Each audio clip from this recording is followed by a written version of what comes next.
Hey everyone, I'm Scooby-Foo and you're here for an overview of the January 14th TWaB, so let's get to it. My thanks to DMG for writing all this out. He starts off the TWaB talking about some miscellaneous things. As usual, I'd suggest you read the full TWaB if you want full context for the changes. This is just a TLDR for those who lack the time, attention span, or are just plain lazy. Table of contents for this will be vendor changes, Dreaming City and Moon reward updates, and some Hunter Stasis tweaks. Timestamps are provided if you only care about some of these. First off, updates to the Dreaming City and Moon reward pools, written by the rewards area lead Justin Daze. In Season 13, the Dreambane and Reverie Dawn armor sets are being reissued, i.e. their power cap is being raised, presumably to last for a full year. As well, armor drops from the respective dungeons Pit of Heresy and Shattered Throne will drop high stat rolls. For Pit of Heresy specifically, the final chest for completion will no longer drop a fully masterworked armor piece, but will instead drop with 7 armor energy and at least 16 in 2 different stats. Along with higher stats overall, end class items will no longer drop from the chest. 4 weapons from both the Dreaming City and Moon are being reissued. On the city side of things, we have Waking Vigil, Sleepless, Vouchsafe, and Retold Tale.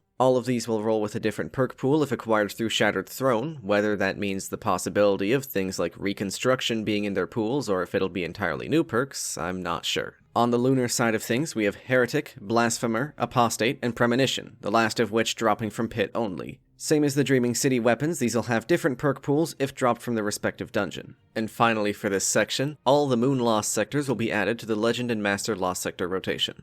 Moving on to vendor changes, Crucible and Gambit are the targets here, with Crucible most notably moving away entirely from a token-based system, so make sure to turn in your 10 stacks of Crucible tokens you've been saving up before they go poof. As for changes to both systems, when you rank up in Valor or Infamy, the rewards will no longer be dumped straight into your inventory, instead waiting in the respective vendor's inventory to be claimed. Progression is per playlist, the example given being rank 10 for Crucible and rank 4 for Gambit. Here's the list of rewards you'll get for ranking up. Along with that, you'll get a ritual engram for each rank up, just like before, and the previously listed reward ranks will also provide a prime engram. Also mentioned are the additional 2 new weapons we're getting for each playlist, but we already knew about those. That's all from Justin, my thanks to him for writing all that info. On to some PvP Hunter Stasis changes, written by Combat Area Lead Tomonori Kinoshita. Shatterdive is getting a PvP-specific nerf, giving it damage falloff against unfrozen targets, going down to 5 damage at max range, and reducing the damage reduction from 50% to 25%. Whisper of Fissures is also getting knocked down a peg in PvP, reducing the damage numbers to the ones shown on screen, as well as reducing the radius of the shatter explosion itself by 1 meter. These changes are all coming in 3.0.2, which is dropping on January 19th, aka this Tuesday. Again, these are all PvP-specific changes, no PvE builds are being ruined here. They're also investigating the Titan Stasis Super to see if it needs any tuning, but they're waiting to see how the current changes settle before making any decisions. There's also a couple midterm goals listed here, namely buffing underperforming light subclasses once Stasis has been knocked down a peg where needed, and better balancing abilities compared to gunplay. Once again, I have to thank Tomonori for providing this info. Love the separation into short and midterm goals. That's mostly it for in-game changes. For any Russian viewers,